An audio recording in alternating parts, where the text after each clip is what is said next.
सुंदर से मिलने सुदामा गाते चले जाते हरे चले श्याम सुंदर से। मेरे सुदामा जी नंगे पाँव ही घर से चले निकले। जंगल काटे पहाड़ सब तरह के मार्ग मेरे सुदामा को पड़ रहे। चलते चलते मेरे सुदामा के पैरों में छाले पड़ने लगे। मेरे सुदामा के पैरों में दवाई पड़ने लगी। कहीं कहीं सुदामा गिरते नजर आए, कहीं कहीं उठते नजर आए। बहु मांग पड़ोसी से चावल चुराई, बहु मांग पड़ोसन से चावल चुराई। हटे हुए कपोड़े पोटली बनाई, फटे हुए कपड़े में पोटली बनाए। जाओ पसीवर प्रभु जी के धाम। प्रभु पतिवर प्रभु जी के धाम। गाते चले जाते हरे कृष्णा। चले श्याम सुंदर से। अब मेरे सुदामा जी चले रास्ते में काट ही काटे पड़े थे। मेरे सुदामा के आगे कृष्ण नाम में डूबी हुई थी। यही पता नहीं चला कि सामने काटे हैं। अचानक मेरे सुदामा का पैर कांटों पे पड़ा। जैसे मेरे सुदामा का पैर कांटों पे पड़ा, सुदामा जी वहीं पर बैठ गए। कई कांटे पाँव में मेरे सुदामा के लगे हैं। एक एक कांटा चमचम के मेरे सुदामा में काट रहे हैं। एक बार में मन में किसी प्रकार का दुख नहीं, बस एक लालसा है मिलने की कि मुझे मेरी तुम्हारी आदि से मिलना है। बोलो बटोरी गले लटकाई, लोटा बटोरे गले लटकाए। चावलों की पोटली गल में दवाई, चावलों की पोटली बगल में दबाई। जाओ पसीवर प्रभु जी की धाम। प्रभु पतिवर प्रभु जी के धाम। गाते चले जाए हरे कृष्णा। चले श्याम सुंदर से।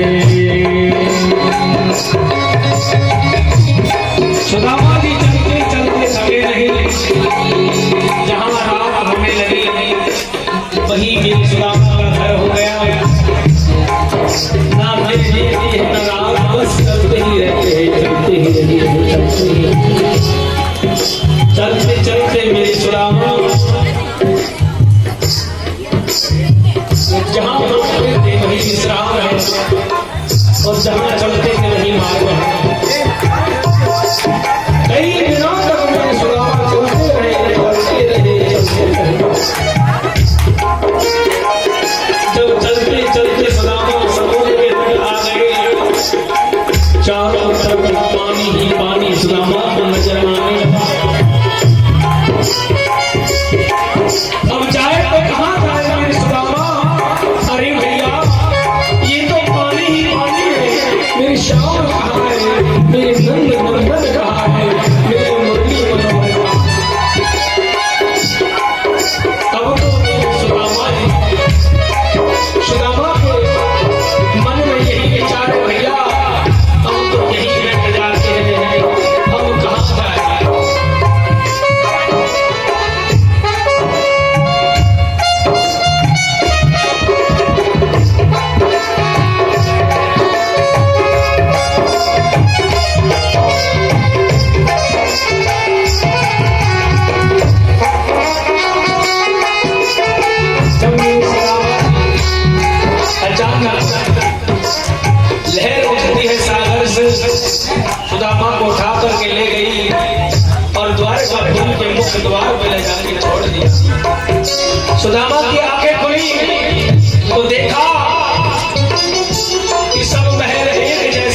भैया तुम्हारे मध्यस्थ के मित्र हैं बचपन के, और उनसे मिलने के लिए यहाँ आए हैं। शीशी पगा जगा तन पे प्रभु, जाने को आई बसे कहीं ग्रामा, धोती फटी सी लटी दुपटी उड़ू, पायो पायन की नहीं सामा, द्वार खयो तिज द्वर लव रहो चक्र सो वसुला अभिरामा, पूछत दीन दयाल को धाम, बतावत अपनो नाम सुदामा। इतना कहा मेरे द्वारकापुरी उसी समय में द्वारकाधीश दौड़ करके बाहर आए। जो पहरेदार है और रानी आए वो देख रहे हैं भगवान के कंधे से दुपट्टा गिर गया, फिर भी भगवान के चरण नहीं रुक रहे। महल के मुख्य द्वार के सामने आए, मेरे सुदामा सोचने लगे जाने कितना देर हो गई, क्या पते आए नहीं आए। मेरे सुदामा वहां से चलने लगे। इतने में मेरे द्वारकाधीश के पीछे से आवाज दी, मेरे सुदामा भैया बिना मिले चले जा रहे हो। जैसे ही मेरी सुदामा के कानों में ये शब्द पड़े, पलट के देखा तो मेरी द्वारकाधीश पीछे खड़े हैं। कन्हैया ने झट से अपने बाहों में मेरी सुदामा को ले लिया। ऐसा दृश्य जिसको देखकर पूरे द्वारकापुरवासी क्या क्या सोचने लगे, कैसी लीला है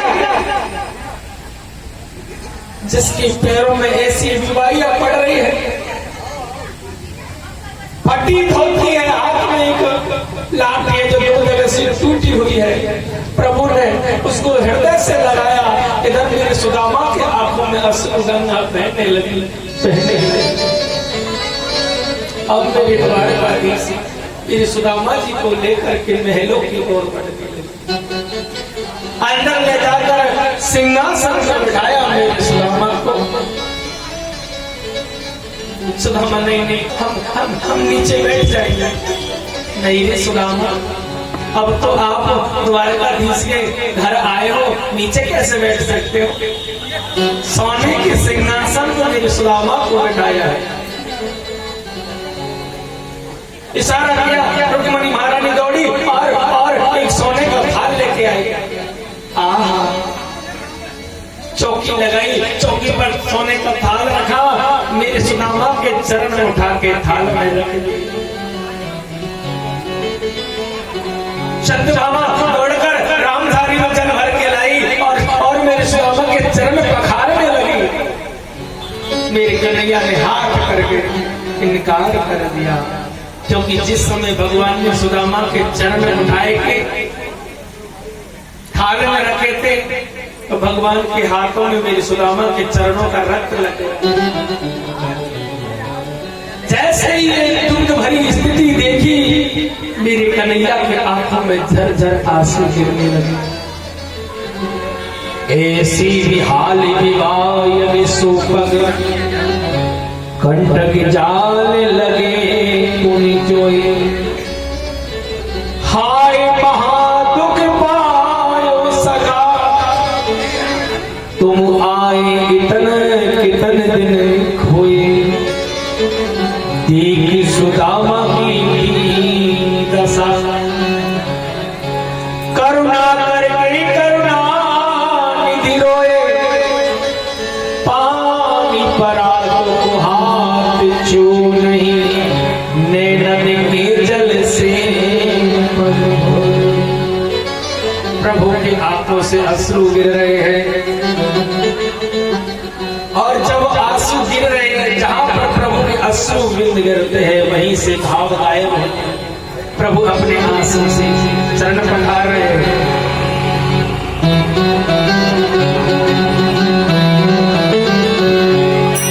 अभी मेरे भाई बहनों, जब मेरे ठाकुर अपने अश्रु धारा आंखों से गिर रही है, मेरे सुदामा के चरण पखार रहे हैं। देखते देखते मेरे सुदामा के चरणों के घाव ठीक होने लगे और जैसे ही मेरे सुदामा के घाव ठीक होने लगे प्रभु पैर में खाने लगे। अब तो भगवान के चलने में कठिनाई आने लगी, चलने में कठिनाई आने लगी। रुक्मणी बोली, अरे स्वामी आपको क्या हो गया? द्वारकाधीश बोले, अरे देवी इतने दिनों से गहरी गहरी बीमारियां पैरों में पड़ी हैं, कांटे लगे हुए हैं, मोटे मोटे छाले हो रहे हैं, फिर भी मेरे सुदामा वहां से चल के यहाँ तक आ गए। क्या मैं 2 घड़ी के लिए सुदामा के कष्ट को नहीं ले सकता? रुक्मणी हाथ जोड़ के प्रभु के सामने बैठ गई। प्रभु तुम्हारी लीला अपरंपार है, अपरंपार है, अपरंपार। सुदामा जी को देखो कितने भाव से स्नान करा रहे हैं, उपटन चंदन का लेप कर रहे हैं, इत्र आदि छिड़के जा रहे हैं, नए वस्त्र पहनाए जा रहे हैं, नई पगड़ी पहनाई गई, पैरों में मोचनी पहनाई गई और आसन लगा के मेरी सुदामा को भोजन करा रहे हैं। जब भोजन करने लगे मेरी सुदामा और मेरी कन्हैया बार बार और लो और लो, सुदामा बोले भैया जगह ही नहीं है। अरे जगह कैसे नहीं है? अब इसे एक बार तो और लेना ही पड़ेगा। मेरी सुदामा में ये प्रेम ये भाव मेरे द्वारकाधीश के देखे मेरे सुदामा की आंखों में झरझर अश्रु गिरते रहे। ठाकुर के इस अनुपम प्रेम का क्या व्याख्यान करें। जब सुदामा जी ने भोग पा लिया, एक एक करके सभी रानी को इशारा किया, ऐसा मौका बार बार नहीं आवे, चरण छुओ और आनंद करो। एक एक करके रानी आशीर्वाद लेने आ रही है। सब सौभाग्यवती भव, सौभाग्यवती भव, सौभाग्यवती भव करते करते भैया 1 घंटे हो गया। सुदामा जी सोचने लगे पूरी द्वारका पूरी की सब भैया यहाँ आ गई का। अरे कन्हैया कितनी बड़ी लाइन हो रहा है।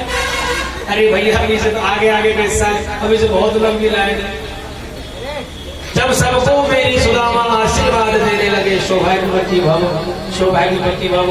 अब सुदामा जी सोच ले भैया ऐसे काम नहीं, चलो हाथ लगाएंगे। जब सभी महारानियों ने आशीर्वाद ले लिया, मेरी सुदामा पूछने लगे, अरे काना लाला और कहते हैं पूरा गांव यहीं आ गए होगा? कन्हैया बोले नहीं नहीं भैया ये सब आपकी बहुएं हैं। कितनी है? 16,108। कोई से कहिए मत। सुदामा जी कहने लगे हमारे तो एक बेचारी सुशीला है, बाकी हमारी ये हालत है रही है। लाला तुम बड़ा भाग्यशाली है, तो जैसा दुनिया में कोई नहीं जो 16,108 रानियों का भरण पोषण कर रहा है। धन्य है मेरी द्वारकाधीश, 3 लीला धन है। इतने में मेरे द्वारकाधीश बोले, अरे सुदामा अब मुझे घर के हाल तो बता, घर पे क्या हाल है? सब राजी खुशी तो है?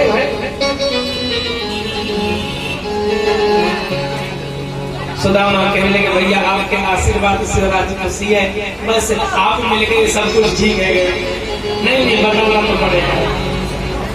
बताओ मेरे यार